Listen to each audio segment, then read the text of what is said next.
Бул жерде ошо бир үй бүлө балам менен иштетебиз. Баламдын болсо 3 кызы, 1 уулу бар.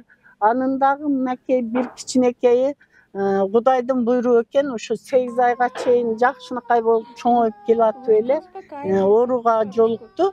Врачтардын күнөөсү дейт, ошондон кийин эле ушундай акыбалга түшүп калган. Ошондон бери буну алып барбаган жерибиз калбай, дарылатып келебиз. Балдары дагы бүт студенттер буларды окутпаса дагы болбойт экен. Азыр ансыз дагы балдар илимдүү, билимдүү болбосо дагы жашоо кыйын болуп атат. Апасы иштебей 13 жылдан бери ушу кызын карап отурат. Ошондойлордун айынан үйү дагы кредитте турат азыр.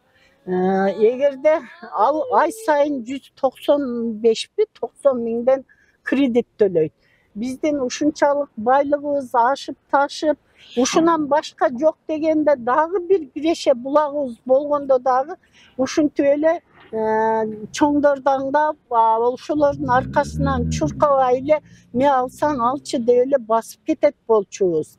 Эгерде ушуну алып койгон болсо эле ондо биздин үй бүлөнүн жашоосу токтойт. Мындан башка бир кыпындай дагы бизде киреше булак жок